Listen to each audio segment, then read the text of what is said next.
Good afternoon, everyone. My name is Jacqueline Simmons. I'm chair of the Advisory Committee on Participatory Democracy. Happy New Year to my fellow committee members. It's great to see you again, and thank you for taking the time to be here today. And we have a full agenda, and it's going to be a very exciting year, so let's get started. I'd like to, first of all, do the roll call. And I'd like to ask Maggie Salas Crespo, our committee secretary, and also she is the deputy secretary for Southern Nevada, to call the roll. Thank you so much, Chair Simmons. Maggie Salas Crespo for the record. I'm going to go ahead and get started with roll call. Chair Jackie Simmons, read. Present. Aye. Okay. Vice Chair Michael Stewart.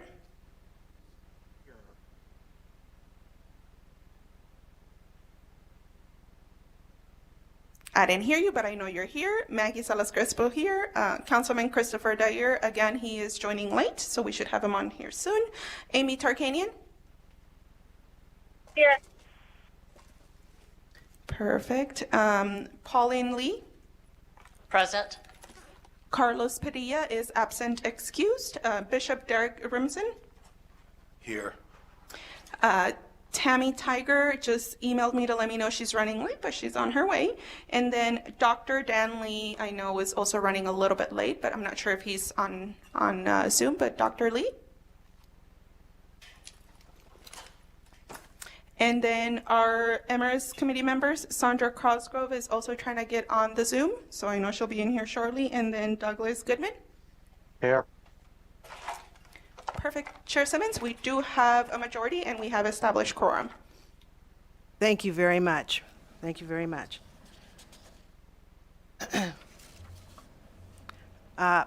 Before we begin, I have a few housekeeping items to review for the benefit of the audience and those who are members of the public who would like to speak. There are 2 comment periods set aside today for our meeting, one at the beginning of the meeting and one at the end, and there are various ways that these comments can be provided. You're welcome to do so in person here in Carson City, Nevada, or down in Las Vegas at the Grant Sawyer State Office Building. For those who may be calling in to provide their comments, the number to call is 888-475-4499, and the meeting ID number is 847-6180-7403, followed by the pound sign. You're also able to email us with any comments regarding the agenda. So let's get started.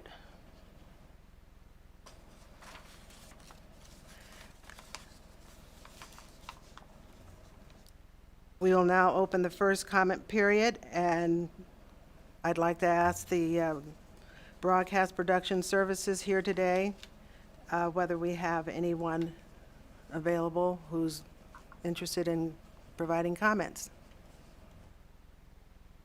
Thank you, Chair. If you wish to provide public comment, please press raise hand on your Zoom window to take your place in the queue.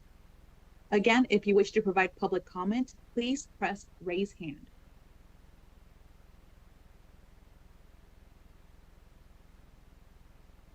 Chair, the line is open and working, but we have no callers for public comment at this time.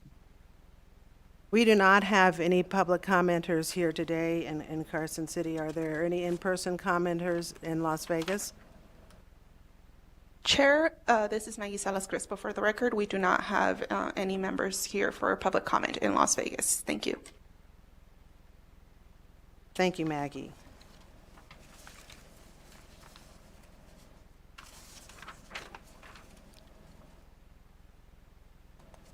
Okay. Moving ahead.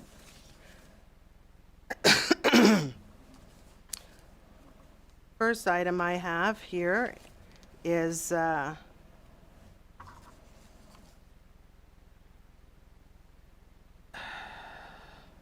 approval of the minutes for the September 28th, 2023 Advisory Committee meeting. Pauline Lee, for the record, so moved. Motion to approve minutes. Do I have a second? Move in second. All in Derek favor? Ripson for the record. Aye. Aye. Aye. Any nays? Thank you. Minutes are approved. Chair Simmons, Yes. before we move on, I just want to reflect for the record that Dr. Danley has joined this meeting as well. Excuse me? I just want to reflect for the record that Dr. Danley has now joined the meeting. Oh, thank He's you. via Yes. Zoom. Hello. Welcome. Thank you.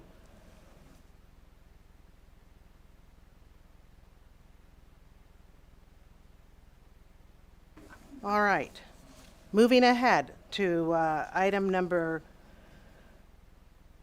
6 on the agenda, the Youth Advisory Task Force update, and we have Maggie Salas Crespo, our Deputy Secretary for Southern Nevada, here to provide us an update on that. And I wanted to say, I'm sure the committee is aware, and has received the announcement that was sent out last week by the Secretary of State opening up the application period, inviting young voters to apply to become members of the task force. We should be sure to spread the word where we can within our networks to enable we get a good turnout, or expression of interest. It's a great civic engagement opportunity for young voters, and it's a win for this committee as well as the Secretary of State's office to receive feedback from this vital group during this election year. So Maggie, I'll hand over the mic to you, and I also just want to thank you very much for your leadership on this initiative and for the diligent efforts that have gone into getting this task force organized and launched at a time when you have so many other competing priorities with this election year. So thank you. Please go ahead.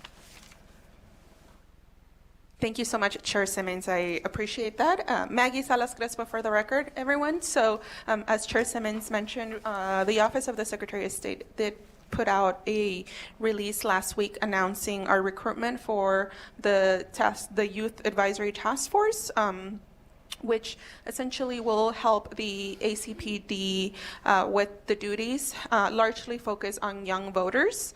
And in the week, a little bit over a week that the application has been open, we have received 22 applicants. We are going to continue with the having the interest form, the application period open for the remainder of this week, and our office will be reviewing some of these applicants next week and propose our recommended appointments to the secretary and the chair and vice chair so that we can move forward. It is our intent to get this task force established early next month and for them to start meeting and begin their work. As you all may know, school's just getting back, so we wanted to make sure that we did this at the beginning of the school year because we did get quite a bit of interest from members of the community, for young voters who are at the university or high school level, as well as just members of the community who are young professionals that are also seeking to be part of this task force. So again, my update is just very brief because we're still in that period, but we hope that by the next meeting of this advisory, of the advisory committee, we can have a thorough report of some of the work that this Youth Task Force will have done. Also for a purpose of some of those duties, one of the things that our office is going to be working very closely with the Youth Advisory Task Force is going to be on the mock elections. And we're really going to ask this group of young folks to really own that, obviously with the supervision of our office. and support of our office in this committee. So if any members have any questions at this time, please, I'm open to that, as well as please help us share this interest form. You all should have received it last week, but we'll make sure that you get that again at the end of this meeting so that you can continue to help us with the recruitment. But again, I'm very happy to report that as of today, we have a total of 22 applicants. And as a reminder, we are going to be appointing 13 members to this committee from throughout the state of Nevada. Thank you. Thank you, Pauline Maggie. Lee for the And this is Chair Simmons. I wanted to just ask, when you have made your applicant selection process, that you will circulate that information to the committee. Will do, Chair. Thank you so much. Thank you so much. Any questions? Anyone have two any questions? Yes, Pauline Lee for the record. Yes. I see that the requirement, or the maximum is 2 members per educational institution. Is there a requirement that they be registered in school for the entirety of the 1 year for their term? Maggie Salas Crespo for the record, because this is open to young voters who are in school and not in school, it's not going to be a requirement, because the whole essence of it is that this is a committee or a task force that's made up of young voters. So it won't make a difference. I think there has to be at least a commitment that they are going to stay in school for that 1 year. I'd hate for us to give a slot to someone, to a member who then ends up quitting school. That's my comment. Number one, they have to have a commitment to finish their term of school for that 1 year. Second is I want to ensure that we have a diversity of registration, people voter registration, because at least in our committee, we're very diverse, and I really appreciate that. And I'd like to expect and hope that's the same for the youth task force as well. Maggie Yeah, Salas Crespo for the record. Yes, we'll definitely take that into consideration as well. Thank you. Okay, this is, Please, for the go record, ahead. this is Doug Good. This is Doug Goodman. I actually just was one of my questions. Have the applicants we've received, is it fairly a representative demographic, right, as of right now? Do we have a good representation of the community? The second question I have, and it's actually a concern, because in the description of the task force, I think it's very important that the task force have a member, non-voting member, attend committee meetings. That way they can give us an update and actually participate in, the committee that they're actually advising. So I think hopefully that will be added to the responsibilities of the committee, of the task force. Thank you so much for your question and your point of concern. So very quickly, I am looking at the list. Some folks did leave some information out, but we do have folks, I would like to have more folks from Northern Nevada in this interest form. So if you are Northern Nevada representatives, if you can help us push this out in Northern Nevada in rural areas, would be very helpful. But we do have a little bit of Northern Nevada, and a majority of the folks in the interest form are from Southern Nevada. But we do have a good mix of high school students, young professionals that are not in high school or college, and college. So it's a very good mix there. And then we did not request a lot of other demographic data, but it looks like it is a very good pool of students. Again, my request would be if you can help us spread this out with some Northern Nevada and rural area young voters would be really, really helpful. And then in terms of the reporting, yes, it is the chair. Our office works with the chair and vice chair and the secretary in putting the meeting agendas together for every ACPD meeting. So we'll take that, and I agree we should definitely have them report. And because they are working under the ACPD, it is the understanding that they have to report up to the ACPD. Well, my concern is, I understand the reporting requirement, but I think we need to include a representative in a committee meeting, not just submit a report.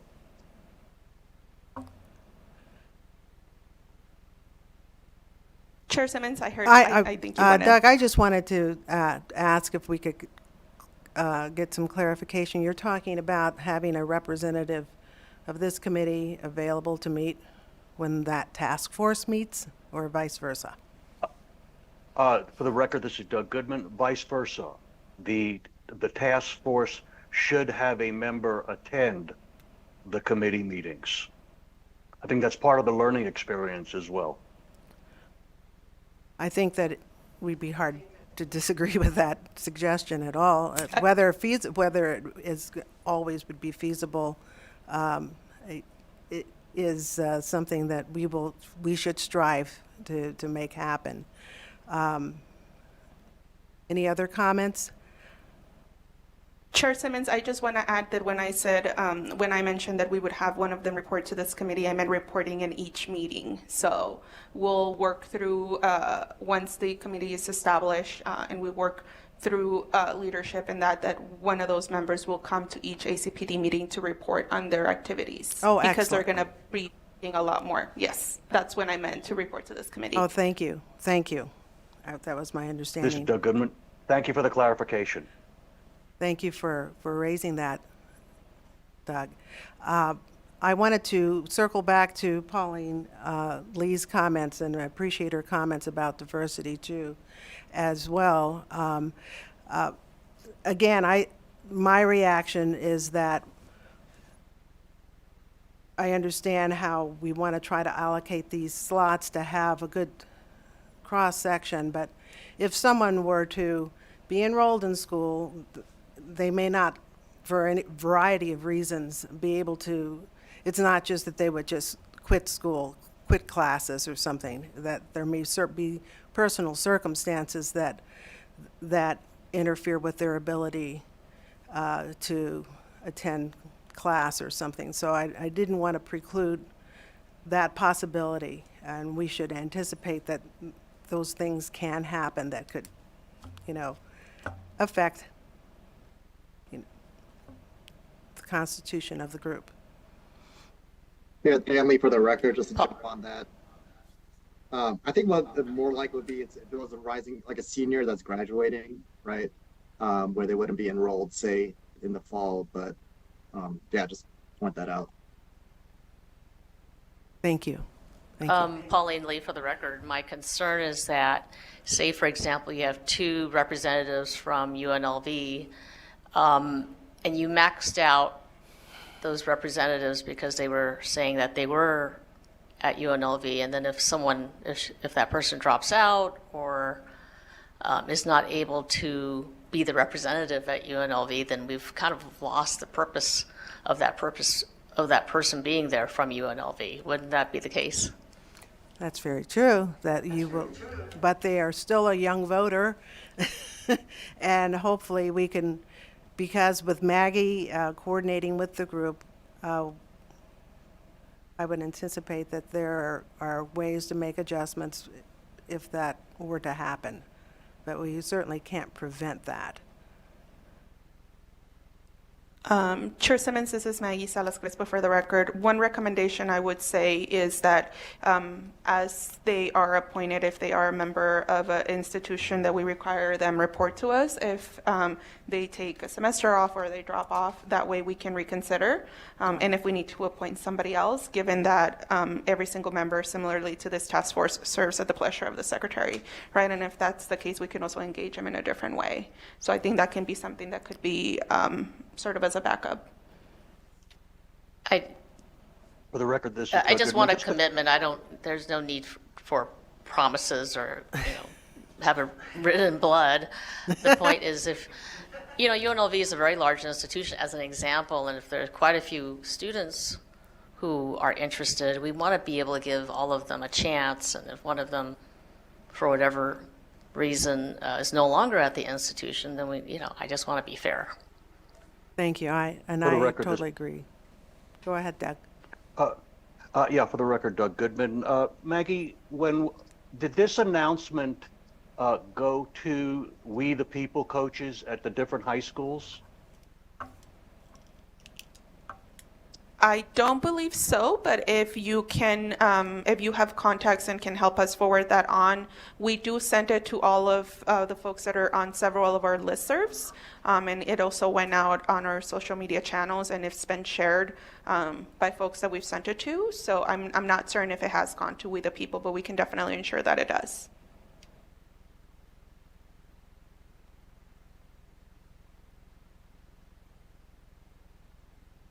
This is Jackie Simmons again. I just wanted to ask Maggie to clarify. It was my understanding that the task force members, like this ACPD group, will be told at the outset that there are certain expectations regarding attendance, and would work with you if something were to occur that would preclude their attendance at a meeting or being able to fulfill their responsibilities on the task force. Chair Simmons, Maggie Salas Crespo for the record, that is correct. So because they are a panel / task force under the same NRS as the ACPD, will follow the same expectations in terms of attendance. Okay. Thank you. Are there any other questions or comments?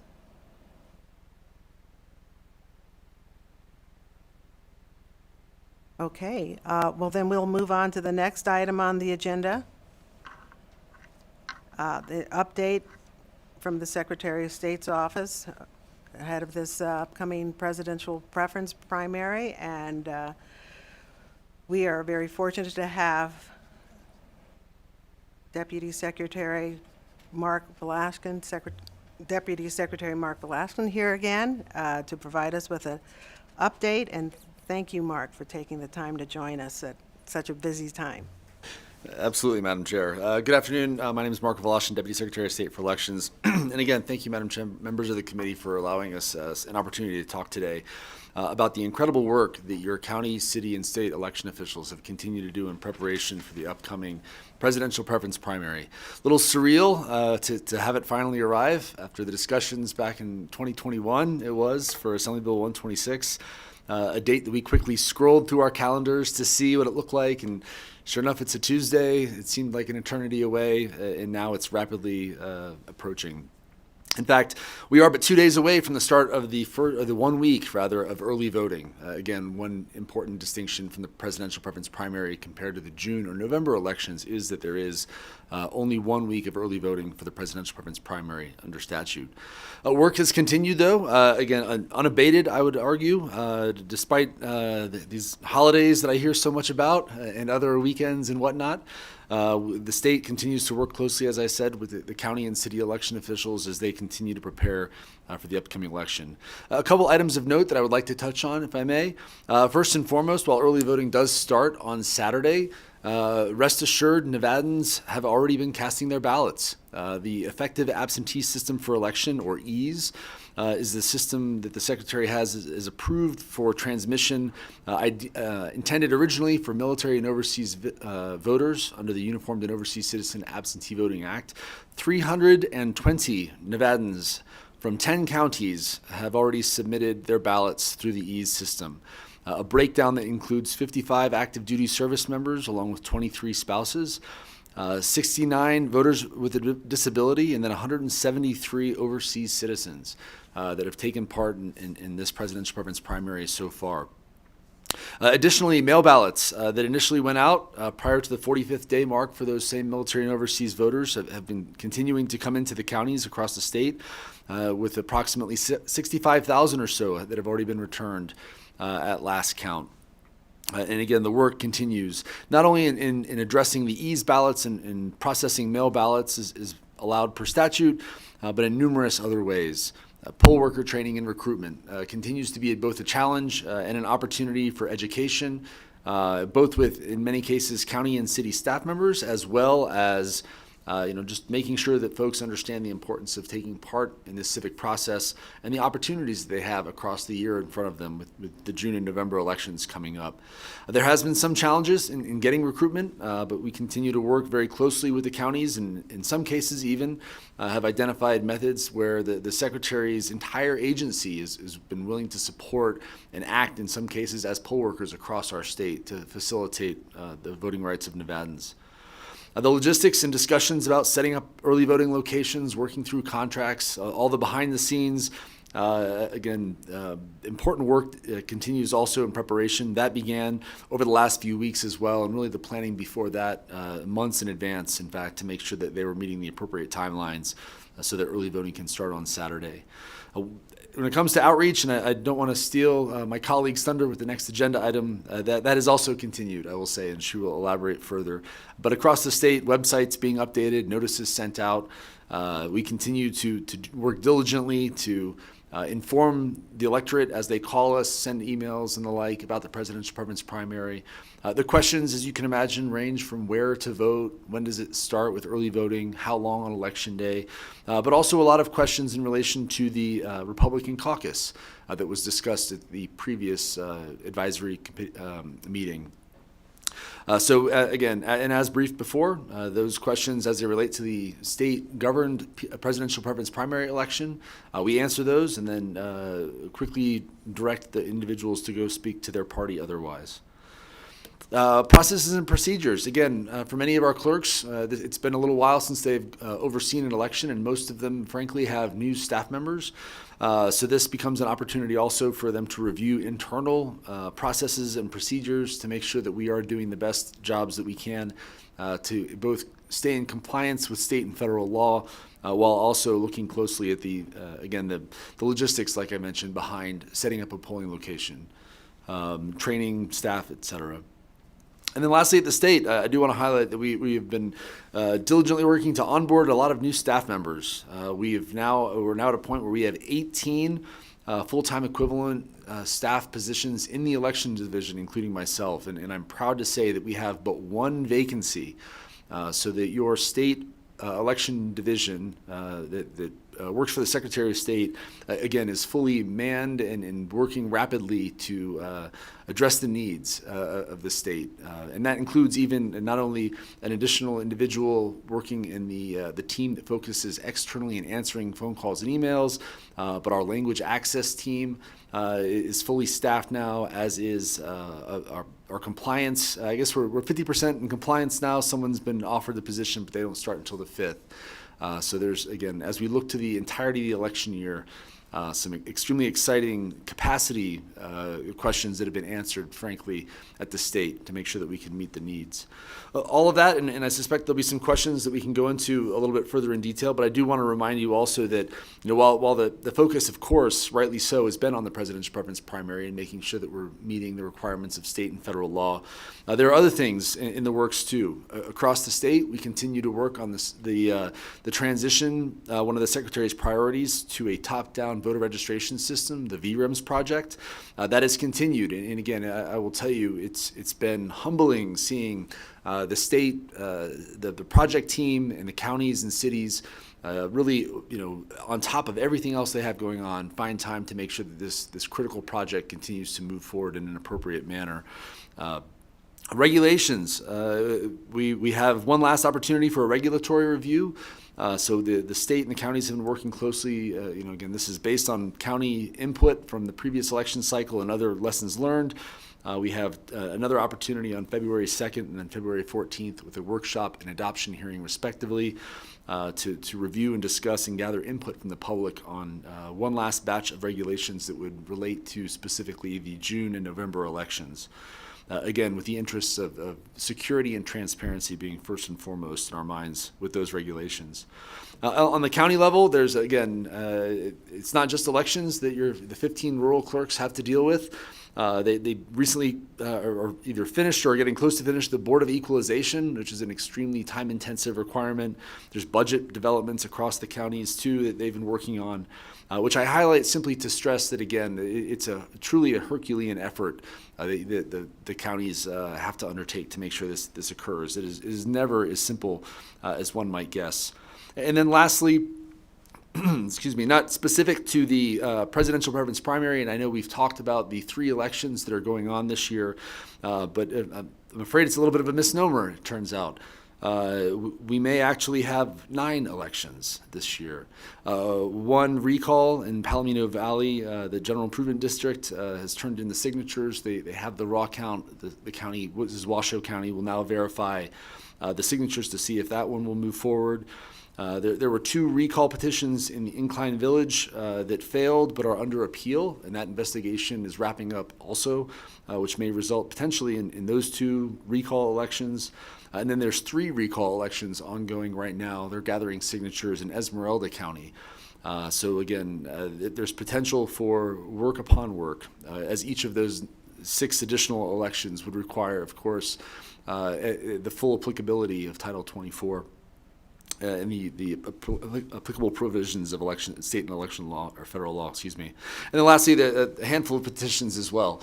Statewide, there's constitutional and statutory initiatives and referendum that have been provided, and there's a number of county petitions too that I'm familiar with that are also ongoing and require discussion, analysis, and signature verification. So all that being said, it has been a surprisingly full 25 days, I think it is so far, of 2024, and does not look to be any lighter between now and, I don't know, maybe February 1 of 2025. Thank you for that.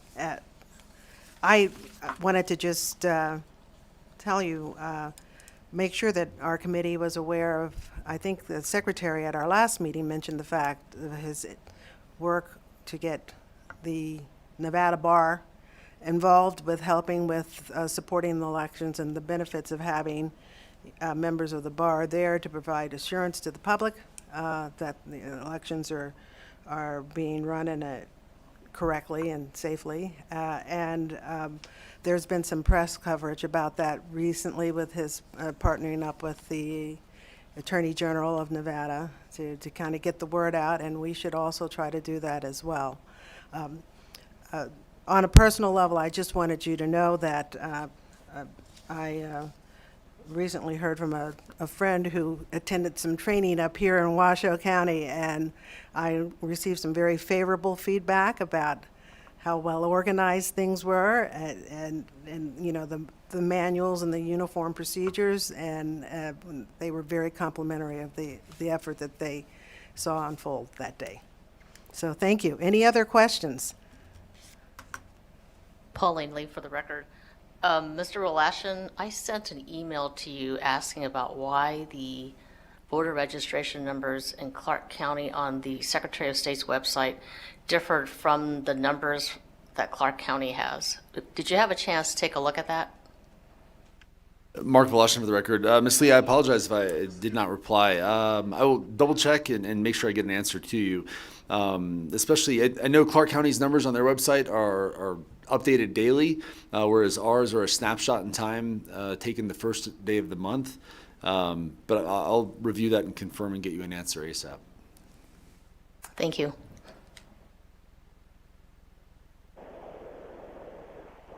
This is Amy Targanian for the record. I just wanted to take a minute to thank Mr. Wolashin for everything that he's been doing. And I know that this is not an easy task, especially with what all the misinformation and disinformation that has been thrown out at the office. So I just wanted to commend everyone on what they're doing and say thank you.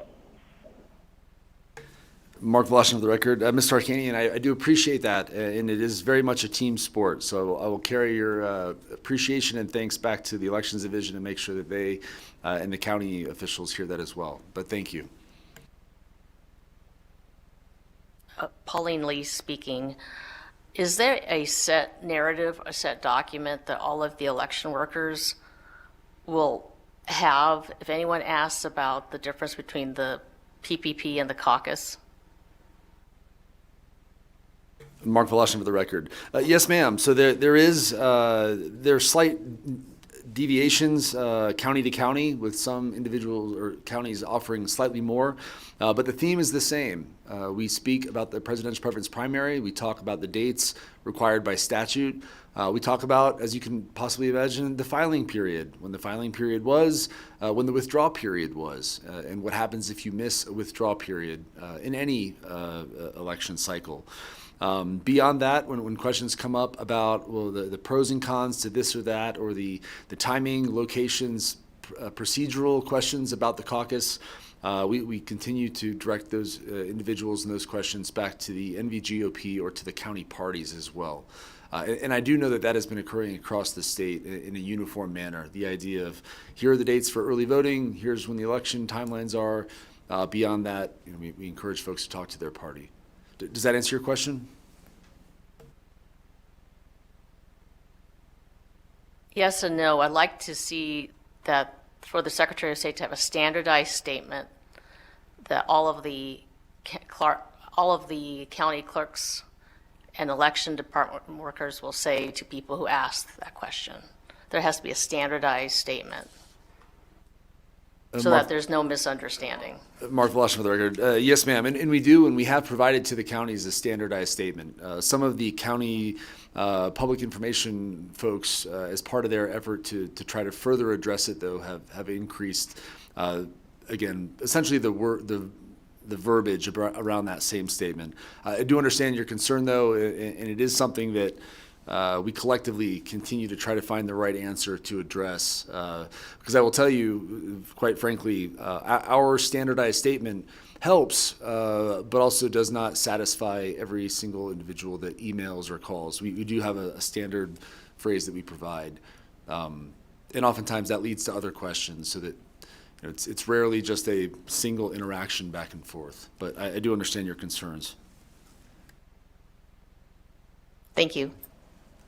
Doug Goodman for the record. I just want to echo Pauline's comment of a standardized statement, but I'd also like to add that at least up here, the Reno TV stations have been doing an outstanding job. Yeah. But I also, and I have not seen the statement that's the script to the counties, but I hope, because I think one question that keeps coming up, specifically from Republicans, is, why don't I see Donald Trump's name? And I think I hope that the leading statement on the on your statement, script to the counties, for that question, is the caucus is not run by the Secretary of State, because I think that when the question comes up, people are assuming that this is an error by the Secretary of State or by the county clerks or the registrars. So I think I hope that is the first thing for the question, why don't I see Donald Trump's name on my ballot? Mark Voloshin for the record. Yes, sir. And along those lines, questions in general about the caucus in the president's preference primary, or more along the lines of what I referenced before. When the questions quickly become, why isn't Mr. Trump on the presidential preference primary ballot? I will tell you, they rarely come like that. It's much more of a, why did you personally take him off the ballot? So we do, again, maintaining professionalism, which the team does in an exceptional manner, I will say. They simply explain that Mr. Trump had an option, and he chose because of the nature of the caucus system and the rules that the NVGOP established. That the delegates were identified as going to one, and they chose to use the caucus system, and he chose to not file for the PPP because he filed for the caucus. Beyond that, why did he do that? Why did they make that decision? Nope, that's something that we direct back towards the party, absolutely. But that is a question about not only Mr. Trump being not on the president's preference primary ballot, but the continued presence of other individuals who have since printing ended their presidential campaigns. So it is an ongoing challenge that I don't think will end probably until later this year. Okay, perfect. Thank you very much, Mark. Thank you, Mark. I just wanted to add, the questions are coming in too about, can I vote in both? Can I participate in the caucus? Can I participate in, and also send in my mail-in ballot as well? Yes, ma'am. And Mark Voloshin for the record. And that one in particular, we're also, there's a lot of discussion about, and we're very careful on when we explain, yes, you can take part in the caucus and you can vote in the presidential preference primary. So you're saying I can vote twice? It's not what we're saying. They're two distinct processes, one governed by state and federal law, one is a private organization. You were able to take part in both. You said I can vote twice, so I think I'm going to, that's not what we're saying. So, yes, ma'am, it's a nuanced and very careful discussion to make sure the electorate's informed and aware of their abilities and rights going forward without risking spreading of confusion as we get to the June primary. Sure.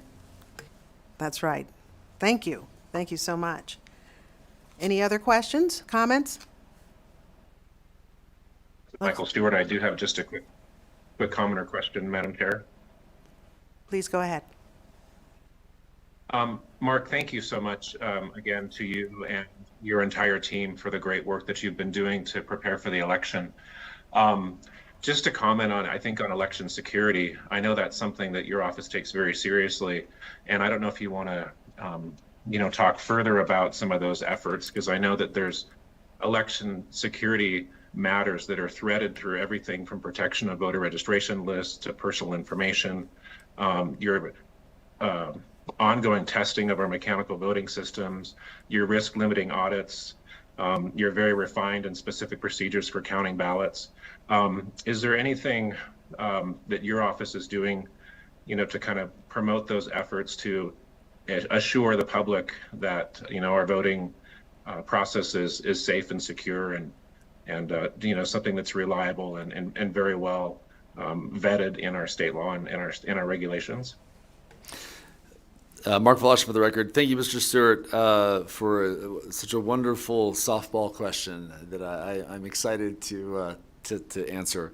You're absolutely right. Election security continues to be a high priority for both Secretary Aguilar as well as literally every other election official across our state, down to the staff members in the cities and everyone in between. There's a number of avenues that we continue to take, and I'll speak to them specifically before getting to the outreach element of that question. Cybersecurity. We've had numerous meetings about cybersecurity with state and federal partners, continuing to not only look at the policies and procedures that we have in place, but identifying areas for improvement.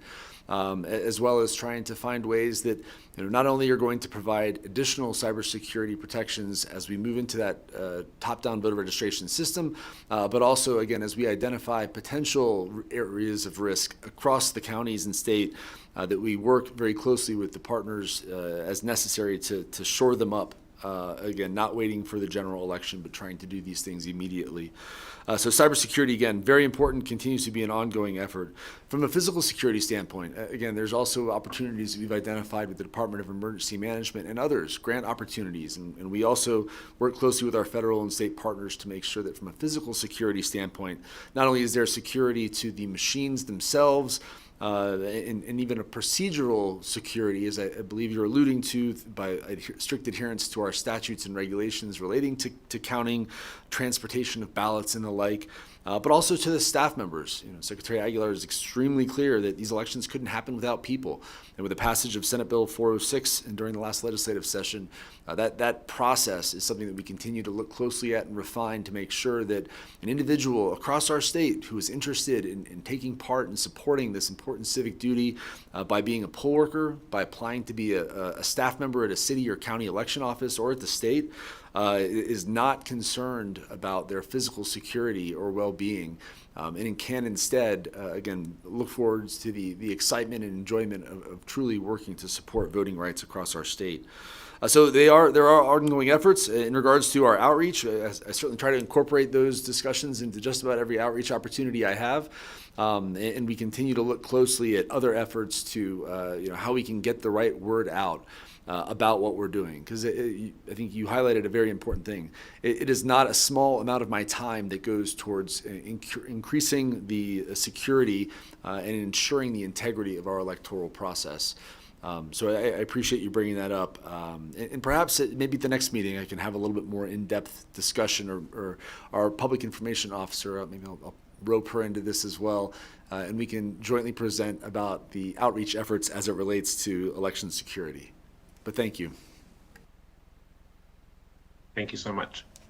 Pauline Lee, on the record, I understand the Secretary of State is having a tour on Monday at the Washoe County Recorder's Office, the Elections Office. Is that correct? Mark Voloshin for the record. I will have to double check the Secretary's calendar. We went up there this week, I believe. It all kind of blurs together at this point.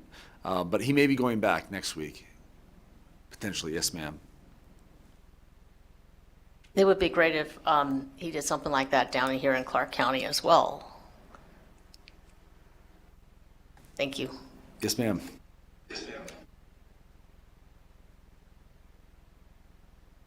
Are there other questions, comments? Bishop Derek Remsen for the record. What is the standard procedure if there is any type of attack or any type of chaos that takes place for those poll workers and those that are working the election? Thank you for the question, Bishop. Mark Voloshin for the record. First and foremost, depending on the nature of the incident, and this is something that is incorporated into poll worker training and that the county and city election officials are keenly aware of, if there's an incident that is a violation of law, they call 911, absolutely. We do establish the Elections Integrity Task Force. It's a joint group headed by the Secretary of State, but also includes members of state and local law enforcement and federal partners as well. We've already begun discussion. There's been training evolutions that have gone on.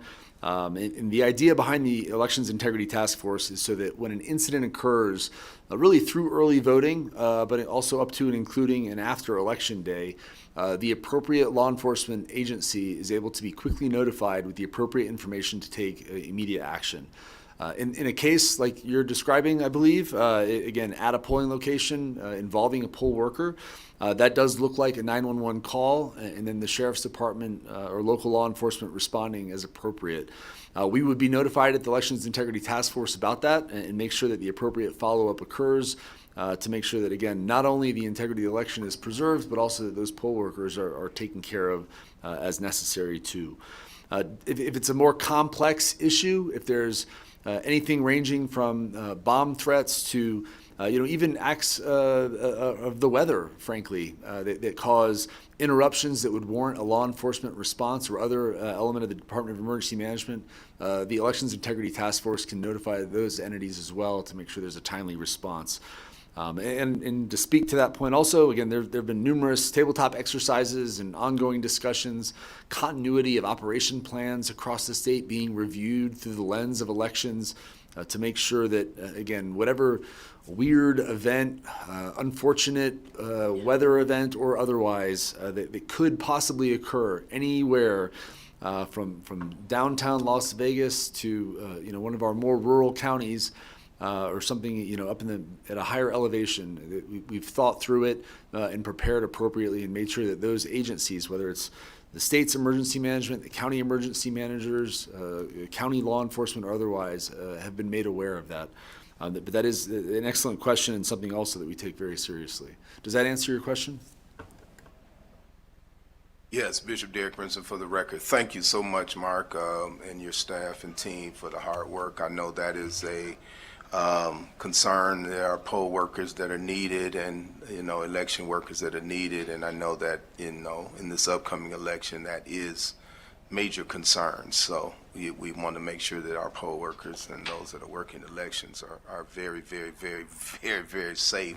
So thank you, man, for putting those processes and procedures in place. Thank you. Just one more question. Tammy Tiger for the record.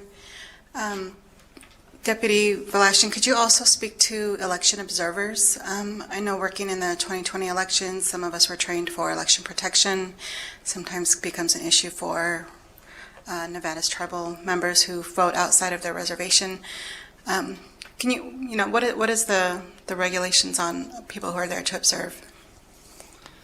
Thank you, Ms. Tiger, for the question. Mark Velasquez for the record.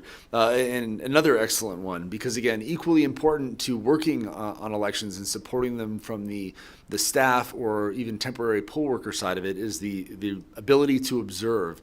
Transparency is something that all of us, again, take very seriously to make sure that people understand it. I will tell you, it at times is a very complicated process. And the more individuals are willing to come watch and understand and ask questions about what goes on, the better off I think all of us collectively are. There are protections, of course, afforded as well to elections observers and a number of other regulations that identify what individuals who are observers can and cannot do. There are forms that when an individual signs up to be an election observer at a polling location, they fill out and sign an awareness that they can't, for example, take pictures or talk to voters while they're voting, those sorts of things. Many of our counties are adopting the concept of an ambassador, similar to what Clark County has, where if an observer does have a question, instead of pulling out their trusty Title 24 book of election statutes, they may instead have a staff member from the county to be able to refer those questions to. In some cases, it's the county clerk or themselves. So when it comes to the protections, though, again, they are afforded the ability to watch but not necessarily participate. That is something that's also made clear in those documents, so that they can see what's going on, observe certain elements and times of the process, again, for the betterment of the community. Does that answer your question? It does, and it's great to hear that there's a form in place and something that they sign. And we worked with some Native youth in that election, and they had a poor experience, a couple of them, and so we just wanted to make sure what was in place at this a few years ago. Thank you.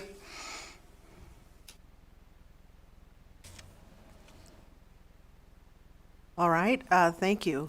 Any further questions? Great. Thank you, Mark, for your time, and thank you so much for all your hard work and that of your team, and carry on. Thank you, Madam Chair. Thank you, committee. Thank you. All right, the next item on the agenda is voter education and outreach initiatives. A couple of days ago, Maggie circulated to the committee an email that contained some questions. They're looking for feedback from us on voter education, and I think that looking at these questions, and I have to admit that there hasn't been much time to reflect on it yet, but certainly they're great questions, and I think they provide a great framework for our efforts to support the Secretary of State's office this year, and urge everyone to really take time to give feedback. Not obviously today we have time limitations and the like, but I view this as we can't really cover the waterfront today, but this is certainly a great way to kick off an ongoing process that should happen throughout the year, trying to provide information to the Secretary of State's office and this kind of feedback. And we have Cecilia Heston here, the Secretary of State's Public Information Officer, and I'll turn the mic over to her so she can give us an update and perhaps lead the engagement of a discussion. Hi, good afternoon. Cecilia Heston for the record. I do have a very, very brief slideshow just for some visual aid of some of the outreach items. While broadcasting is helping me get that up, just to follow up on a couple of the questions that were directed to Mark. One is we did go visit Washoe County Elections Department earlier this week. So that was the intended trip. And took reporters through the elections process, what happens when a mail ballot's received, all the different steps of that, and goes to, I think it was Vice Chair Stewart's point of, and I think Doug also mentioned the Reno reporters doing a pretty good job of sharing information about the election. And so that's one of our election security outreach efforts, is helping reporters understand from each step of the security of the ballot and what happens, so that when they report on it, they can come from an informed place. And then just one other follow-up on one of the questions is to, I think, another one of Doug's comments, that the youth advisory press release did get sent to We the People, got sent to the executive director of the Nevada Center for Civic Engagement. So hopefully they have had a chance to spread that out and reach some people across the state as well. Okay, cool. It looks like the slideshow is all up, so I will get that started. So just wanted to go through some of the elements that we have been providing for voters. You may recognize this postcard. We sent out 2 different versions of a postcard, one for all members registered as either Democrat or Republican, for information about the presidential preference primary, what they might need to know about participating, including a note that only candidates who filed for the presidential preference primary will appear on the ballot, and that it is the party's responsibility to decide to do what with the results as they choose, as the election is non-binding. And then we sent a separate postcard to all nonpartisans and minor party voters with information that they may need to know, because this is a closed election, that to update their voter registration, if they want to participate, they have options. With the presidential preference primary, they can update their registration up to the close of polls on election day, should they want to participate in either primary election. And then the back of the postcard was the same on both postcards, just with information about the other 2 upcoming elections across the state, and options for voting, and really encouraging voters to update their voter registration, including just contact information, addresses, ahead of all 3 elections. And then this is my last slide, very, very quick slideshow. We have a 2024 quick reference guide that, for those in person, we have should have a printed copy for, and have been using this at outreach events that our office has been going to, with just general information voters should know: dates, early voting, and how they can update their voter registration, and our contact information if they have more involved questions. And then a few other very quick outreach efforts I wanted to mention was, again, with the Youth Advisory Task Force, trying to reach those other people. And I appreciate Maggie mentioning that we have had a lot of submissions or applicants from Southern Nevada. So if you do have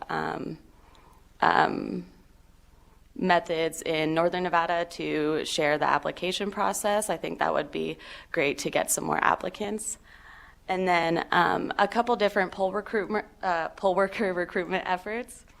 One has included Mark and his elections division have done a really great job trying to reach to high school students who can participate as poll workers through a high school student poll worker program. So they've reached out to 40 JRTC programs across the state to encourage poll worker recruitment. And as Chair Simmons mentioned, the Secretary and Attorney General are working on a program to incentivize lawyers to become poll workers and gain their continued legal education credits by being a poll worker. So that process is still in the works, but they are working on getting that program stood up this year. And then, as Mark mentioned, we have filled our language access seats in that we got budgeted for of the last legislative session.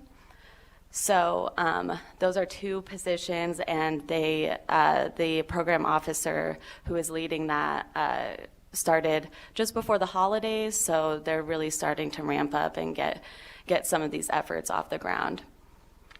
And then, as also briefly mentioned, the Secretary and Attorney General invited reporters to Clark County Elections Division to talk about election security and really spread the word with the media as outside validators to encourage mentioning our election security efforts. And as we may hear some comments or social media things about questioning Nevada's elections process, they'll have the data from the Secretary of State's office to look back at to assure voters there is no widespread fraud, and also promote the increased transparency efforts that we are taking, which includes our new election investigations team, who, as Mark mentioned, our 3rd one is just starting in about a week, I think he said. And then we will have that program full, and we'll have 3 new investigators who are dedicated to elections investigations. So I know we have some questions to talk about, so I don't want to take too much of your time, but I just wanted to go through some of those outreach efforts that we have been going through. And for anyone interested, we'll include obviously in the meeting minutes and can send them out, but the election security press conference has been uploaded on YouTube, so that's available to watch. And I can send this quick reference guide for anyone who wants to print it off and share at your other events. Thank you. Pauline Lee, just a quick question. Which is the YouTube name? So this video got uploaded to the Attorney General's YouTube, so that is at Nevada AG. Thank you. This is Chris. Sorry about that. This is Christopher Dare. I just want people to know I'm here. I just got out of my health board meeting, and thank you. For the Welcome. record, this is Maggie Doug Salas Goodman. Cruz. Oh, go ahead, Doug. For the record, this is Doug Goodman. Cecilia, first of all, I want to thank you and the Secretary of State's office for really giving attention to voter outreach. I think that's going to be very critical. What is the budget for voter outreach? I remember a total training line in the biennium, for some reason the number 14 million stands out, but how much of that is actually going to be dedicated to voter outreach?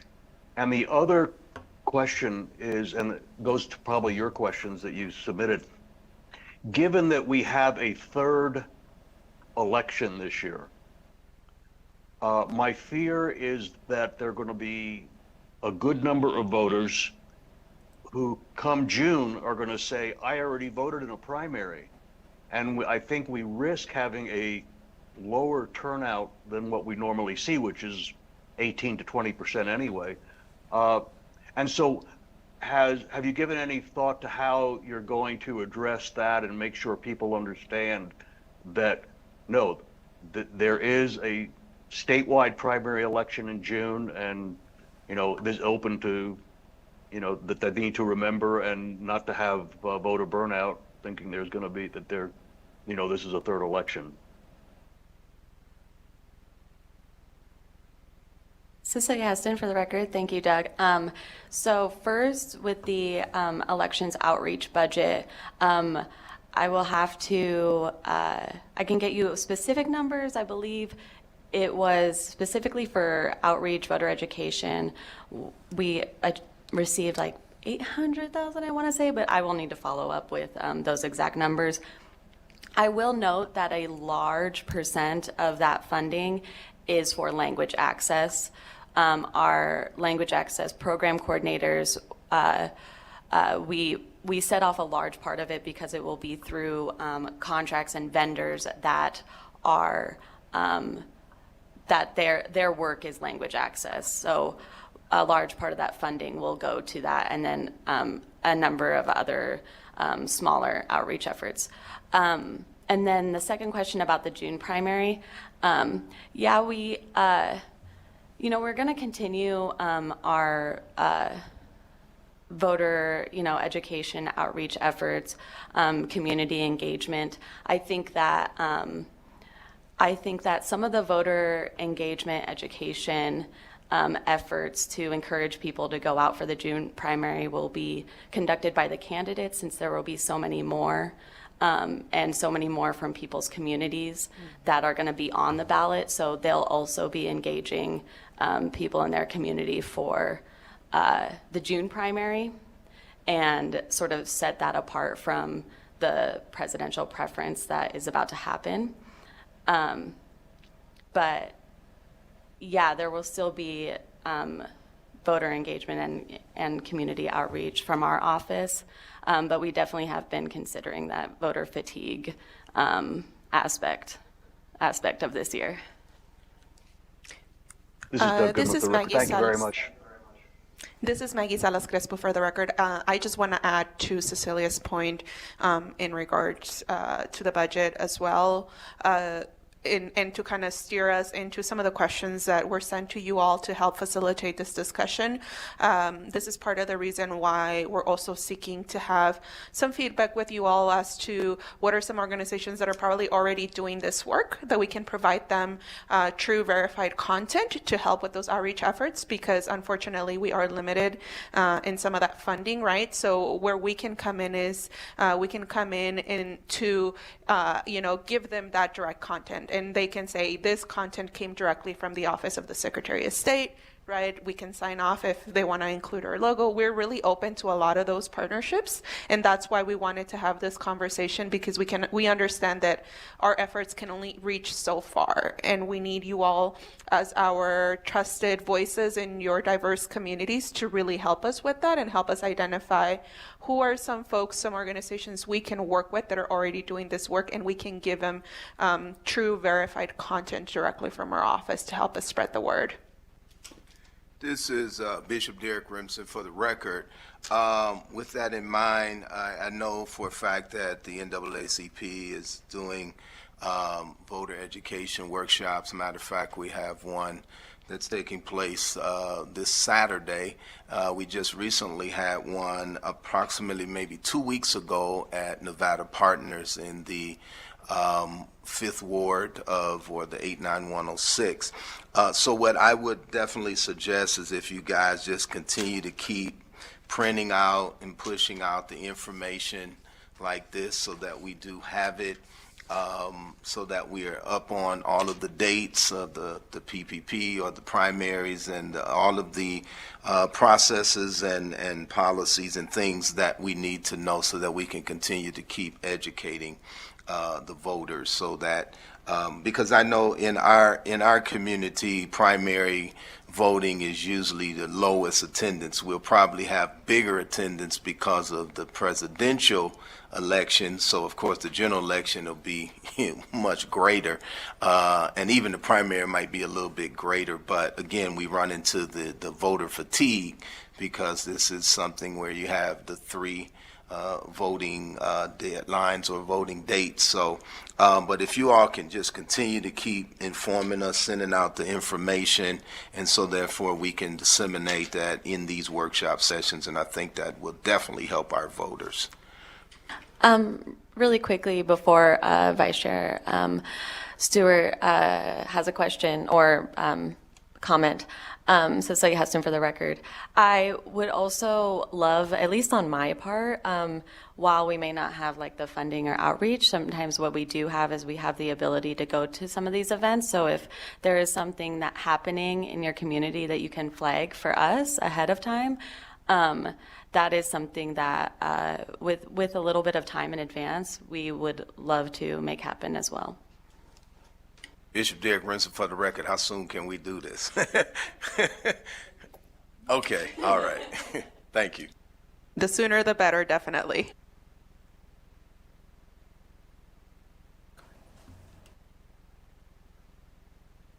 This is Michael Stewart.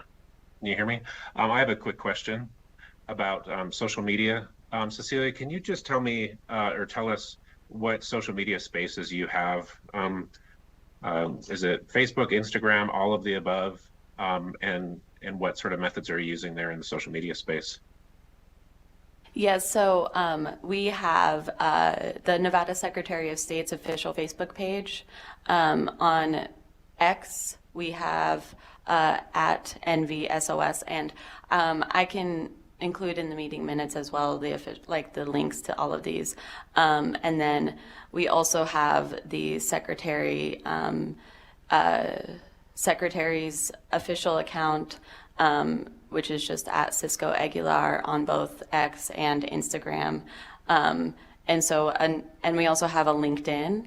That is mostly used for our securities division. They find a lot of people interested in the news that they are putting out, their fraud alerts and stuff like that, finds a good audience on LinkedIn. So we also have that if you're interested in that. But yeah, those are our main outlets that we use for social media.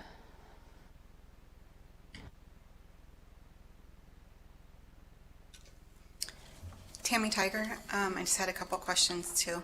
So we organized under the Nevada Indian Commission that Civic Engagement Committee task force with the tribes and the urban natives. We have our next meeting, the commission meeting, on Monday afternoon, and from there we'll be establishing a monthly meeting date with this coalition. And so we'd love to have someone from your office at all of those meetings to help clear up any questions that come up. Definitely would like this electronically so I can share it out to the committee. And then could we partner nationally with Native Vote because they make a lot of materials that are more appealing to our demographic. And so if maybe we can put that together in a poster with the Nevada specific information and post it up then we can put it in the tribal admin buildings, our IHS clinics where everybody goes. And that would help with a lot of the voter education. The task force main goal is voter education, and then for us to just coordinate it with each other and share resources. The other thing I wanted to ask is, can the Secretary of State promote the ballot track system that is allowed in Nevada? Because I found that really helpful as a voter. Yeah. So we sent out an initial text to people who had formerly signed up for ballot tracks to confirm that they still wanted to have that signed up for at this current time, or update any contact information or anything like that. So we've begun that, but yeah, definitely it's a place where we can promote and then also share that information for you all. Okay, then I'd like to add it to the quick reference for our promotion. Yeah. And then just the last question on the language access program. Do you have Shoshone included in the languages that you'll be working on? I will respond that on behalf of Mark. It is one of our required languages, I believe, so it is going to be part of it if I remember correctly, Cecilia. But that team primarily is going to be working on those required languages, and then obviously whatever additional capacity we have to cover other languages, it is our intent. But as you all know, this is our first time having those positions, so we're still kind of working on building that, and it's just a team of 2 as of now, but it is our intent. And Maggie, Mark Velasquez for the record, if I could speak to that too. I'm super excited about our language access program, and Ms. Tiger, absolutely, that's a key consideration, and from day one has been part of our discussion. How can we support tribal voters with language access? So If you haven't had a chance to talk to our Program Officer 3 overseeing the Secretary's Language Access Program, I will absolutely make it, I'll send an email to introduce the two of you so we can start talking about what that looks like and how, again, we can incorporate Shoshone going forward. I do know for a fact she has already reached out, case in point, to the clerk in Nye County to confirm that there will be a translator available at the designated location to have Shoshone translations provided during the election cycle too. So she'll be able to speak more to that. And we are, again, very excited about the program as it continues to grow and develop in the coming months and really years. But again, excellent, and thank you for bringing that up. Thank you. We're really excited about it too. So thank you. And very quickly, Committee Member Tammy, I do just want to say, if you can please reach out to us directly as well so that we can get to work on some of these ideas that you have. Deputy Chief DeCara is watching online, and he said that we can definitely commit to be there to those meetings. Obviously, we'll have to make it work to make sure that one of us is there, but definitely we're very, very interested. So yeah, please connect with us so that we can make sure we have follow-up through some of these ideas, because these are great ideas. And then as we go into the other things, one of the other things I wanted, a question I wanted to pose to this committee is, so obviously ballot check that Tammy just mentioned is a great way that works with her committee. Are there any other forms of communication that work specifically for your committee? For those of you that remember, Bishop Brimson was the one that requested we do this flyer, right? So this has been something that we created at his request, and we've been pushing out. Any other ideas that you all have like this? Like, what is the best communication method for your diverse communities that could be helpful for us to reach more folks?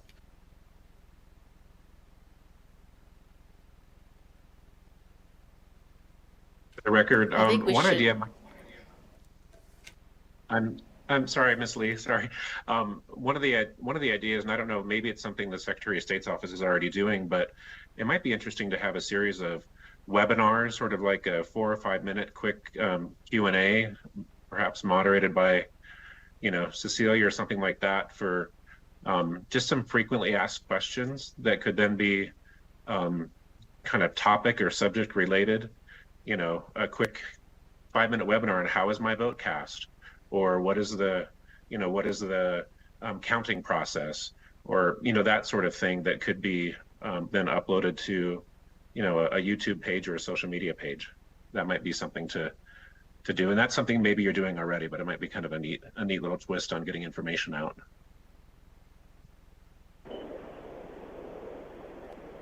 Good idea. For the record, this is Amy Tarkanian. I like his idea, but instead of doing a Q&A, I say you just set out maybe a few different segments that people can click on. For example, you may or may not have liked Donald Trump, but one thing he was very successful at in his 2016 campaign was he had an issues page that you could click on whatever issue, and he had a quick little 1-minute or 30-second video answer response that people could share. And so I think that would be easier.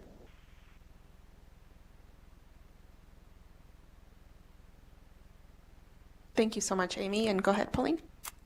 So for my community, we have a couple of newspapers, Chinese, Korean, and of course Filipino newspapers. And because our budget is limited, have we considered asking them if they would do this pro bono, so to speak? I know that this is something that is very important to the Asian community, and almost everyone who's speaking or reading the language, they refer to the newspapers all the time.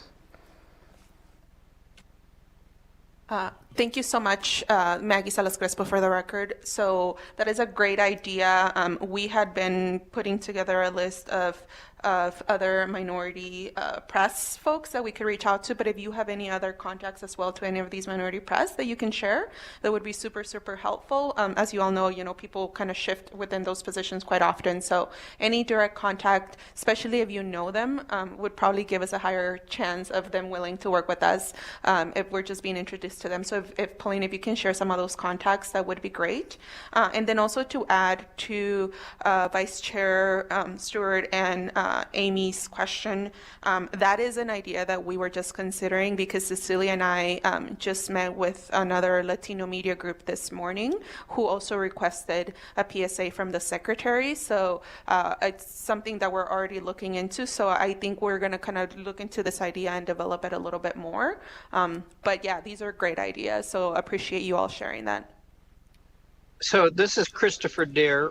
Real quick, have we thought about taking, I like the idea of the videos Amy Tarkanian mentioned, or however you guys figure out, but getting them on to county and city sites. We tend to be the most trusted local, and if it's good information that's solid and quick, we do our best to dissolve any confusion. And if we had the ability, maybe that'd be something working with Waco and the Nevada League of Cities, I could help connect that. But it seems like a united front of good information is the right answer. But who's giving it does matter. They may not go to just you guys, but if we could get it into some of those other links on voting, that might be a wise idea.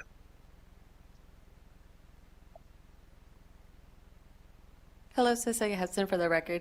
Yeah, I think that that is a great idea and very, very helpful. Along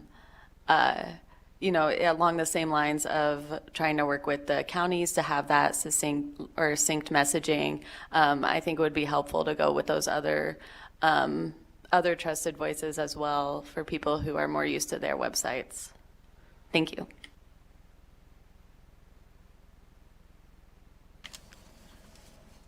One other question I am going to pose is there's been mentions of a few organizations like Bishop Rimson mentioned the NAACP and then the Nevada Indian Commission and some other organizations. Are there any other organizations that you all are aware of that are doing nonpartisan voter education and voter outreach that you think we should be reaching out to? Again, we may already be reaching out to them, right? But we don't know if there are any other ones out there that we're not connecting with, or any events that are happening around voter engagement and voter outreach. Thank you, Maggie, for that comment. And I wanted, in particular, in connection with the fourth question that was posed to the committee, it's framed in a way that requesting nonpartisan community organizations, but there are all types of organizations that are going to be doing nonpartisan voter education information, and your question is not intended to preclude working with a group that may have a partisan interest, but who is interested in doing some nonpartisan education for their members. Am I correct? And I know Mark is in there, so Mark, feel free to correct me or add to what I'm going to say.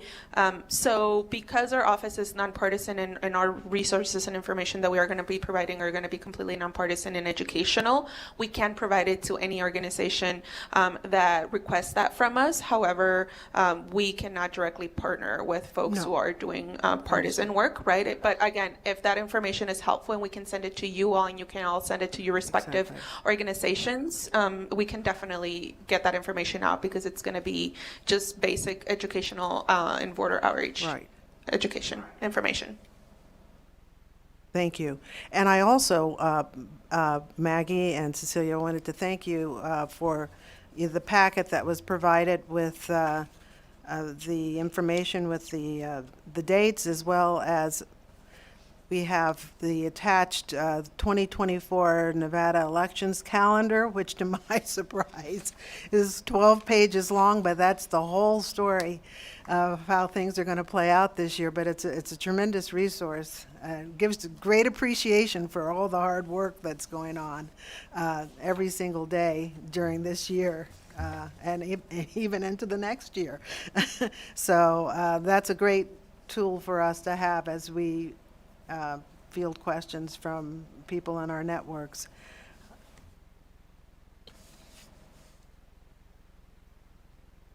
Maggie, I have a couple organizations. The first is the Silver State Voices C3 table, and then Indigenous Voices. Thank you. I'll send you that list, Maggie, offline. Awesome, thank you. I think that this has been a great discussion with a lot of great ideas and feedback, and I would encourage everyone to keep the ideas and the information going and forward it right along to Maggie and Cecilia. And in particular, I think that it would also be very helpful, Cecilia, when there are appearances by the Secretary of State or his team, election-related things that are videoed, that the links be provided to the committee so that we're kind of up to date on any of these appearances and can view them at our, when we have time available to do so. Hi, Cecilia Heston for the record. Yes, absolutely. I'm sure you have noticed, but all of you should be on our press release distribution list. So when you see upcoming events, and then if you're not on that, let me know. And then I also just forwarded the PDF and JPEG version of the quick reference guide so that you'll have the virtual version as well. This is Doug Goodman for the record. Just a quick question, Maggie. On the definition of a partisan group, would you consider ballot initiative committees partisan or nonpartisan? Because a ballot initiative is not a partisan issue. Would that be, is that fall into a nonpartisan organization? I'm going to request the assistance of Mark if he's still there to help me answer that one. Thank you. Thank you, Mark. Mark Velasquez for the record. Mr. Goodman, a very interesting question. I think it would probably have to be viewed on a case-by-case basis, given the nature of a petition or ballot question. There are some that perhaps could be seen as being partisan in nature, and others that perhaps are not. And I think ultimately that would come down to the Secretary's determination to make sure that we're preserving the non-biased, nonpartisan nature of the agency. So case-by-case basis. Thank you, Mark. So we have, as a committee, a vital role to play in forwarding information through various networks and channels. Anything else, Doug? Really quickly, Cicely Heston, just to add on to what Mark said,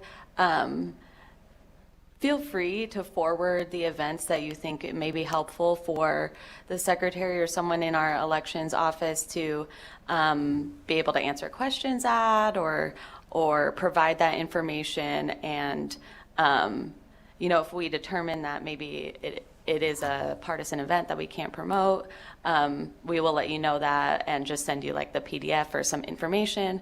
But feel free to forward those events to us, and then we can go from there. And to add to Cecilia's comment, the secretary serves as the regulator of elections, right? So in our official capacity, we can answer questions as it relates to how elections are run and that very factual information. So even in some partisan events, there might be an opportunity where someone from our office can go to answer questions as it relates to voter information and election information. Of course, we cannot, participate in kind of political back and forths, but definitely as long as what the intent is to get information out there from our office about elections specific, right, and that voter engagement information, we can definitely do that. And again, send those over, and if we can't do it for any reason, we'll definitely let you know. But the more we can get ourselves, our elections team out there to answer those questions, right, and make ourselves available, the more useful it is for the purpose of us encouraging folks to participate and to continue to protect our democracy. Thank you, Maggie, for adding that. And I just had one additional question for Cecilia relating to the postcard mail out, tying back to what Doug Goodman said about the voter exhaustion and when we get into the spring season. Will there be a similar postcard, some kind of mail out that kind of, here are the facts, that goes out at that time?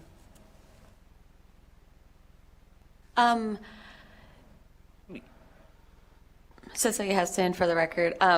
So I can't commit to if there will for sure or will not be. I think that the purpose, though, of the postcard that we did send in December was to lay out information for all 3 elections so that people had a resource, maybe something they can put on their fridge to show, here are the dates, here are the websites that I need to know, so that we could focus some of our further voter outreach funding in other sources. Other than another mail postcard, especially as we do get closer to, the June primary and the November general, when voters will be getting a lot more likely a lot more political mail in their inbox, so that they already have this and have that to reference to. So I won't say that we're not doing it, Sure. Yeah, I think that the first postcard was sort of intended to be able to be used as reference for the entire election cycle. Thank you for that. I appreciate where you're coming from on that. I think that, but you folks are the trusted source. And so I guess we'll see how things unfold. Any further questions or comments? Well, just to wrap this up, Bishop, go Bishop ahead. Derek Remsen, for the record, I just want to say we salute you, Chair, for doing such a fantastic job to facilitate these sessions, and of course to Mark and Cecilia and Maggie, who is doing a fantastic job to make sure that this election is safe and it's secure. And of course to my colleagues, I think these are the most innovative minds and brilliant minds that are coming together to make sure that this election is solid. And so I do want to just make that comment for the record. Thank you so much, Bishop, and thank everyone. I thank everyone for giving some thought to these questions, and I will commit on the behalf of the committee that we'll keep the feedback coming on these questions so that we can help Mark, Maggie, and the Secretary run perfect elections if we can. So let's try to proceed. Oh, go ahead. This is Christopher Dare. I'm sorry I got on late. I'd ask if we could potentially move the meetings to not this Thursday of the month. If so, I sometimes can't make it or just have to be late. That's one thing. And then the other thing, I don't know if I missed a conversation about it or if it's even something that we're doing, but after this election, it's obviously too late to talk about it or discuss it, but there's quite a lot of chaos amongst everybody, no matter what language they speak, when it comes to what is happening between the primary and having this caucus. And so a conversation in the future I'd like to have of how this is handled and how it's communicated or what is done and not done. Thank you. I agree that there is a lot of chaos out there, and that's a great segue into the next part of our agenda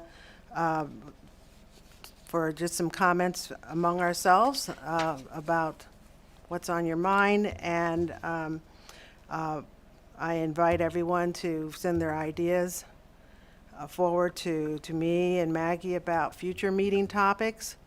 One of the things that, as we begin this new year, it makes sense to talk about meeting dates. And and I hear what you say, Christopher, as far as the timing, of when we meet and giving timely feedback. We are, by statute, limited to having no more than 4 meetings a year. In an ideal world, it would be great to have these dates already set up, but there's just a lot of practical considerations that aren't really necessarily going to allow that.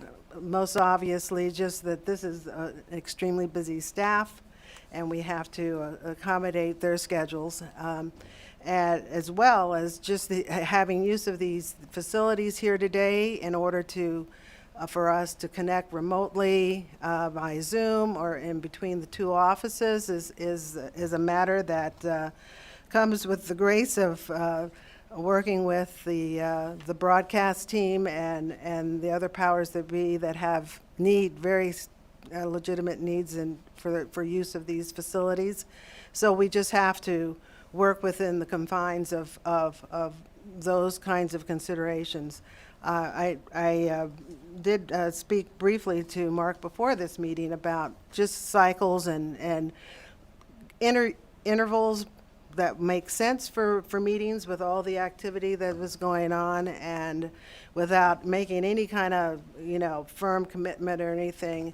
And based on his experience, because he's been at this longer than we have, that there's a sense that there's a time period after the elections, after the canvassing and all that's over. There's an ideal time to work with to gather and do a retrospective and get feedback, and then looking forward, to the next. So looking forward into the summertime, there also might make sense, and that's when the last ACPD group would meet in the summer after the June primary, but of course before the November general. So we'll target some dates and always try to get word out to you as soon as possible so that you can arrange your schedules accordingly, because we really do want your participation and involvement. Any other comments on that topic? This is Doug Goodman for the record. Just a clarification. Is it no more than 4 meetings or no less? I thought it was no less than 4 meetings. I don't have the statute in front of me, though. That's a good question. My reading of it is I think that we are limited to no more than 4 meetings per year. This is Maggie for the record. I'll verify and confirm with you all and send it to you all via email as we discuss the next meeting date, and we can definitely go from there. Maggie, I have the NRS in front of me. It says the advisory committee shall meet at least 1 time, but shall not meet more than 4 times in a calendar year. Thank you. Okay. The other thing that I wanted to mention in this very busy year, and it kind of dovetails with the kind of discussion we just had, but it's more specific to this committee, and that is providing a tool for us to share information. I think that there's a lot of fast-breaking developments. We all want to be kept well informed about what's going on with voter education trends, and we're going to have to field lots of queries through our networks, and it seemed that it would be very helpful for us to have, if we see an article or an item of interest, to have a way to just send it and circulate it among ourselves. One of the things we have to be very sensitive about is the open meeting rules. So when things are sent out, we just can't get into a group discussion and find ourselves running afoul of the open meeting rules. So one of the ideas that I have suggested and that we're looking into is some kind of a Google list listserv for our group, so we can share the timely articles and information of interest. It was just as an example, there was an article this week in the Washington Post about how AI is could be a very destabilizing force in these elections this year. I think everyone probably has read about what happened in Nevada with that simulated voice of Joe Biden. It's just interesting, and we want to be able to, be on top of these things. So I'd like to, there will be more information, but we have to just remember the open meeting rules.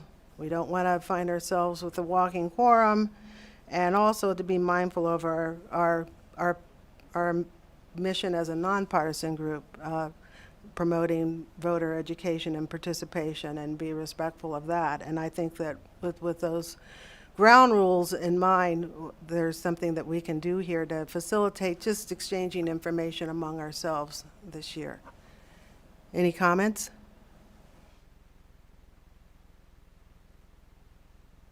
This is Michael Stewart. Is it appropriate to, at this time, to perhaps suggest some future meeting topics? Absolutely. Thank you. And you touched on it. It was one I was going to bring up as well. I think it would be very beneficial for this committee if we have capacity to do that, to look at artificial intelligence and its impact on elections. It's an issue that's just becoming, front and center nationwide. And it would be really interesting to see, and I don't know if it means, bringing in a guest speaker or something like that, but to look at the impacts, both positive and negative, of artificial intelligence on elections. And then, maybe some tools for voters to recognize when it's being used and whether it's being used in a negative fashion. And then, are there other states and jurisdictions that are addressing artificial intelligence in elections issues? So I think that would be maybe something for us to look at, if that's appropriate. And then also, I think we touched on earlier, election security issues, I think would be very important for this committee to look at as well. So just a couple topics, and of course, along with everything else, the after action of the president preference primary, the youth advisory task force. I mean, our list could be huge, but those are just a couple things that come to mind. Thank you, Madam Chair. This is Maggie Salas. For the record, I do want to have just a brief opportunity to respond to some of these questions and discussions. So to Chair Simmons' request about sharing information, again, just as she mentioned, I do want to reiterate open meeting law, right? While a listserv is a good idea, those communications have to come from us to you all and have you all blind CCC, because if there is a reply all, we run into potentially inadvertently violating open meeting law. So if you have any sort of article or anything that you spot, feel free to send it to us. I will mention that with a caveat, Cecilia Heston, our PIO, monitors the media, and so we do get a lot of those directly from her, and she reviews all of that and briefs the secretary and our deputy of elections, Mark Velashin. So our commitment from our end to Chair Simmons' request has been that we will send those links out to you all when we get them internally. We have an internal way of just tracking where our office or their state is being mentioned in elections. So that has been our commitment. So we'll make sure to send those. So you'll be receiving more frequent communications from us in terms of regular updates of where is Nevada and Nevada elections in the news. And then to topic agendas, I do want to reemphasize the duties of this task force and make sure that we're not diving too much into any policy conversations, right? Because that is not a duty of this task force, right? We're not here to make policy recommendations. And so I want to make sure that we keep it very much in mind that the number one duty of this task force is to ensure that we are receiving feedback for the Secretary of State of how do we ensure we get information out? How do we ensure that we are increasing voter engagement and we are increasing our reach within the community, right? Today's conversation was a great example of that, right? So if you have any other ideas where, potentially one good idea might be with Tammy being here, right? Maybe we can invite the Nevada Indian Commission to present and talk to us about what are some great methods they've been doing in the Native American community to increase voter engagement. So if you have any other ideas of other guests we could potentially invite that are doing this work, right, where we can have some learned lessons and potentially find different partnering opportunities. So that's just my suggestions. But again, I just want to make sure that we are mindful of the duties of this task force. Thank you. This is Doug Goodman for the record. First of all, I think Vice Chair Stewart's suggestion about looking at AI, I think we can work that in very well to the mission of this committee and stay away from recommending policy. Right. Just how AI serves getting information out, what voters can expect to see, and recognize good from bad. So I think we can probably work that in very well and stay away from the policy aspect. So hopefully we can look into that. And just given, how AI is taking off, and I will be strictly honest, I fall into the camp of I am very dubious of the threats of AI, but I'm open. But anyway, so I think that, hopefully there is a way we can work it in. I think it's a great idea. Thank you, Doug. And I would agree, and I especially with respect to the ideas that are there for voters, to educate voters, so tools that they can use. So thank you for that comment. And thank you, Maggie, because you're absolutely right. Any communications that would, or forwarding of articles or analyses would definitely be badged with warnings, do not reply, but we're still working through the details, and there'll be more to come on that, and we'll be sure we work with you and Cecilia to make sure that it's done in the correct way. Does anyone else have any comments? Yeah, Dan Lee, for the record, I kind of just want to respond comment on Chris Dare's comment about kind of all the confusion around the primary and the caucus. And so we did kind of talk a little bit about like what we can do better to reach out, give information out to voters. Because I think this was an extreme case, but there was a lot of voter confusion. And I'm actually kind of curious from Mr. Voloshin's viewpoint of whether, not to put him on the spot, but how good of a job did we actually do in informing voters? A tricky one because it wasn't just the Secretary of State's office, it was also the job of the state Republican Party. It's a job of the media. I think Doug Goodman mentioned, I think up in Reno, that the news up there was doing a good job of informing voters. But in any case, I think like a lot of the comments that people were giving today were really good and trying to think about what we can do better. We can kind of just look at the past couple of weeks in terms of how much confusion there was to think about what can we do better. So the things that like Ms. Tarkanian mentioned, just putting these little videos together that would be available to the media. Because I've gotten so many media requests asking like, what the heck is going on, right? And I feel like there should have just been, there's more set information out there just for even just the media outlets, basic information of what the heck was going on. But again, I think a lot of people were bringing up a lot of good points. Even Ms. Lee at the very beginning, like asking, people when they ask about this issue, right? And I think it's an extreme example, but something that I think we can look back on and really think about where the holes were as far as getting information and informing voters. Maybe things we could have done better. Pauline Lee for the record. So information has been in the Review Journal since March of 2023. There's been quite a bit of media attention on this issue.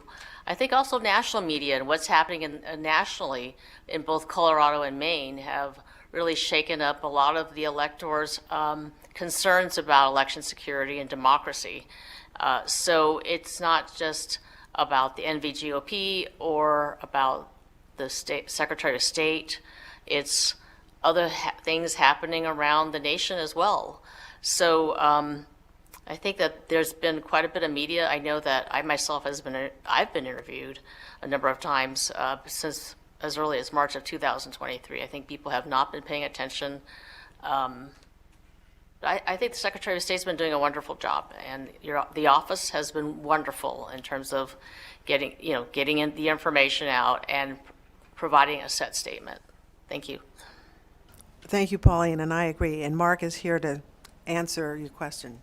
Well, first of all, thank you, Dr. Lee, and thank you, Mrs. Lee, for your comments as well. In the question, it's certainly a complex issue, but it's one that we continue to look at. And while it'd be easy to dismiss it and say, how can we accurately assess our effectiveness, whether it's about the caucus versus the primary, or as Mrs. Lee highlights, just the confusion or the needs for voter education across the board. The reality is that as an agency and as a team, again, starting with the Secretary on down, we continue to look very closely at trying to identify metrics that we can use to estimate our effectiveness of our communication plan. That's something that I know Cecilia, our public information officer, again, has incorporated into her plan. It's something that we talk about with our language access team, right? As we look across the state and understand the needs of our urban and our rural communities, of the age demographics, of our cultural differences of the American citizens, again, many of whom are first generation. How do we reach them where they're at? And this is a discussion that we have very regularly.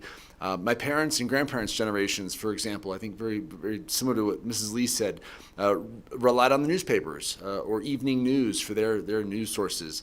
I don't know that my children have ever actually held a newspaper in their hands except to make a paper airplane, right? Or something along, or probably to throw it away or do something like that, maybe to put it underneath a paint project. So understanding that, even the postcard notification that we sent out initially, that helped, it was good, but ultimately it has to be a layered approach. And we realize that, and we are eager to get feedback.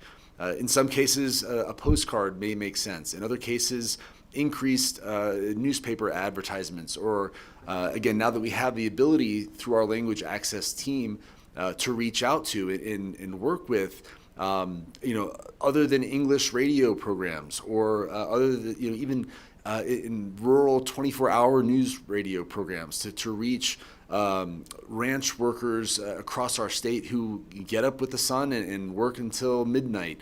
How do we communicate with those voters as well? So this is something that while we look at and try to understand the best way to identify how we're doing, certainly we're hoping that many of you will have feedback as to the communities that you represent, the individuals from youth voters to, again, urban, rural, just across the state, regardless of party, to let us know, not only the effectiveness of what we're doing, but also the questions. Because again, Mrs. Lee, I think you hit it on the head. The caucus primary, by mid-February, by Valentine's Day, no one will even remember that. It'll be something else. And there'll be questions about Dominion voting machines that are used, or the effectiveness of cybersecurity measures, or a number of other things, in making sure that as our state and our voters mentally prepare or don't for the November election, that we are preparing and that we are thinking about the information that they're going to need where they're at, so that when it comes time for them to say, wait a minute, what is the deal with this? We've already provided trusted information that has been thought out and put into a medium that will be effective. And if that means TikToks, so that, the younger voters, then so be it. That's probably the right answer for some element of our voting demographics. But it is a complex question, and one that, again, we're not going to just set aside. That is extremely important, given that we don't have a limited, we do have a limited budget, rather, not an unlimited budget, and every one of those taxpayer dollars has to be effective in how we're reaching out to and trying to provide information and education to voters across our great state. Does that answer your questions, though? I guess I'm also kind of turning it back so that we're eager for your feedback. Please let us know if it's working or not. Well, Yeah, Danley, for the record. So I didn't also mean to say anything as if to imply that anyone did necessarily a bad job, but I think a lot of our discussion today was things that we can do to improve. And I think, acknowledging everyone's contributions and really thinking about what we could do to improve. This is Doug Goodman for the record. I think this would be a fantastic assignment for our youth task force. How do we reach out to their generation? What will be the most effective tool to reach out to their generation?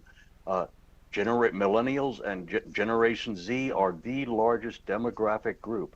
They're the future. So yeah, I think that would be a great thing for the youth task force to come back and advise on how do we do that? What's the best way to reach their generation?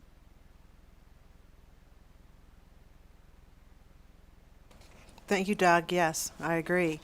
And I'm sure Maggie's taking notes. If there are no further questions, I'd like to move on to the public comment period as we wrap up this session. We'll now open the second public comment period. And first of all, the call-in number is 888-475-4499. The call-in ID number is 847-6180-7403, followed by the pound sign. And while we wait to see if there's anyone coming in online, here in Carson City, there are no public commenters waiting to speak. Are there any in Las Vegas, Maggie? Chair Simmons, we don't have anybody in Las Vegas, so if we can move to the phones and or Zoom.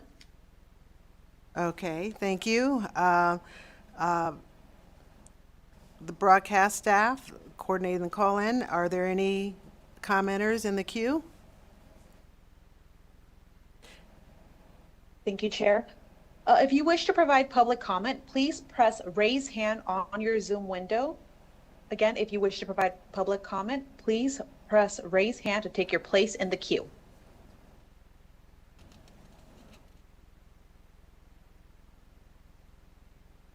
Chair, we have no callers wishing to participate in public comment at this time. Thank you so much. All right. Thank you. And can I have a motion to adjourn? So moved. Pauline Lee seconds. Thank you. All in favor? Aye. Aye. Aye. Aye. All right. Aye. Aye. Thank you so much. I think that's unanimous. Thank you, everyone. See you again soon.